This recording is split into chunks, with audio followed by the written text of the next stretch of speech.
आज स्टुडिओमध्ये आपल्यासोबत आहेत सुप्रसिद्ध निवेदक भाऊ मराठे. भाऊ, मगाशी तुम्ही सांगितलं की गदिमांनी अनेक भाषातल्या कविता ट्रान्सलेट केल्या, तर म्हणजे हिंदीतल्या गेल्या, इंग्लिश मधल्या आणल्या, संस्कृत मधल्या आणल्या, पण त्यांनी नुसतं ट्रान्सलेट केलं नाही, तर त्यामध्ये एक प्रतिभा होती, स्वतःच त्यांनी त्यामध्ये टाकलं. हो हो, प्रश्नच नाही. कारण पाहत म्हणजे कसं आहे बघा की हिंदीमध्ये एक पारंपरिक नौटंकी आहे, झुमका गिरा रे बरेली के बाजार में. आता त्या झुमकाच्या ठिकाणी त्यांनी बुगडी टाकली आणि बरेलीच्या ठिकाणी सातारा टाकला. लावणीचा मोखडा तयार झाला. बुगडी माझी सांडली जाता साताऱ्याला.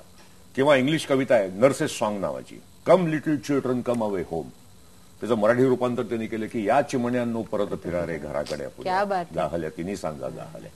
हा जो भाग जो आहे किंवा आता आपण जगाच्या पाठवडीमधली एवढी गाणी ऐकतो, कितीतरी पारंपरिक रचनांची त्यांनी केलेली मराठी रूपांतर आहेत. सूररसाचा अभंग आहे, अव मैं नाचो बहुत गोपाल. मराठी गाणं केलं नाच नाचुनी अति मी दमले थकले रे नंदलाला.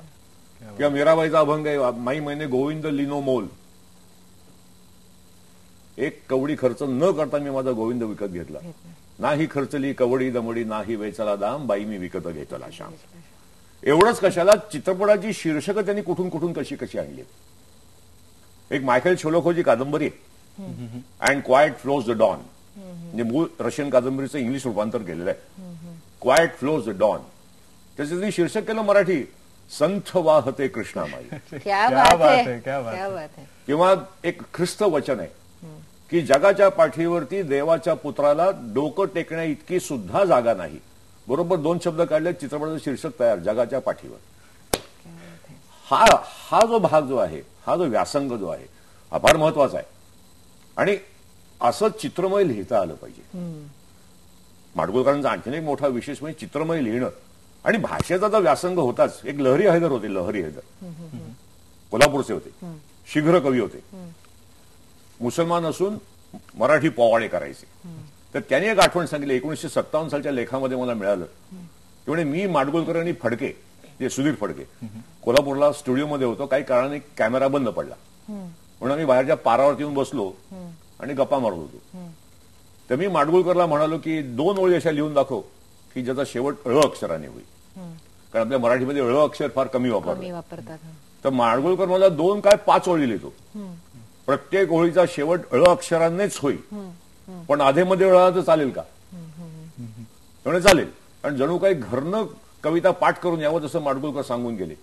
सुटली वेणी केस मोकळे, धूळ उडाली भरले डोळे, काजळ गाली सहज ओघळे, या साऱ्यांचा उद्या गोकुळी होईल अर्थ निराळा, घन निळा लढीवाळा किती वेळ आहेत त्या 5 ओळीमध्ये 10 आहेत, मोजून बघा. निश्चितच तुम्ही सांगितलं चित्रमयता, नादमयता, प्रासादिकता हे त्यांच्या ज्याला म्हणता येईल की काव्याचे गुण होते. गीतकार म्हणून तर त्यांनी म्हणजे मराठी चित्रपटाला जे दिलेलं आहे तर त्याचं मोलच आपल्याला करता येणार नाही. लाखाची गोष्ट हा जो त्यांचा चित्रपट आहे तो खूप गाजला. म्हणजे त्यातली सगळी सांग तू माझा होशील का, किंवा डोळ्यात वाच माझ्या तू गीत भावनांचे, त्या तिथे पलीकडे तिकडे, त्याबद्दल. आता पुलंनी एक आठवण सांगितली. हा चित्रपट 1952 सालचा. 52 म्हणजे आज किती वर्ष झाली, 48 आणि 56 वर्ष झाली या चित्रपटाला. पण कसं गाणं ताजं राहतं, शब्द तर छान असतील. पुलंनी एका भाषणामध्ये सांगितलं की त्या तिथे पलीकडे तिकडे माझी या प्रियेचे झोपडे. हे जेव्हा माडगुळकरांनी मला पहिल्या प्रथम ऐकवलं तेव्हा मी त्यांना म्हणालो की महाकवी तुम्ही लकी. कारण माडगुळकरांचा उल्लेख पुलं महाकवी करायचे आणि माडगुळकर स्वतःचा उल्लेख महाकाय कवी असायचा. महाकवी तुम्ही लकी. तुमच्या कवितेतल्या प्रेयसीच्या घराच्या वळणावरती एक वेडं वाकडं का होईना पण एक आंब्याचं झाड आहे. मी इतका कम नशिबी, माझ्या घराच्या वळणावरती जळाऊ लाकडाची वाखार होती. आणि पुलं असं म्हणाले की काय असतं की कवितेतले शब्द कधी कधी दाणकन कानावरती येऊन आदळण्याची शक्यता असते. आता ह्या कवितेतले त्या तिथे पलीकडे तिकडे माझी या प्रियेचे झोपडे, झाड एक वाकडे, हे सगळे ड अतिशय कठोर व्यंजन आहे.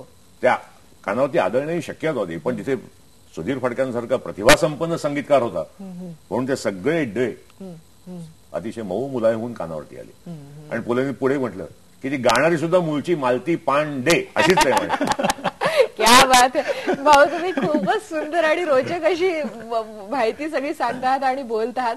आपण या गप्पा अशाच चालू ठेवू. आपल्याला त्यांच्या कथाकथनाबद्दल, त्यांच्या अभिनयाच्या पैलूबद्दल याबद्दल सुद्धा बोलायचं आणि पुण्याहून त्यांचे सुपुत्र श्रीधर माडगुळकर सुद्धा आपल्यासोबत आहे आणि त्यांच्याही अनेक आठवणी आहेत की ज्या रसिकांना माहिती नाही आहेत, त्यांची सुद्धा आपण बोलणार आहोत. पण सलाम महाराष्ट्रामध्ये आता घेऊयात एक ब्रेक.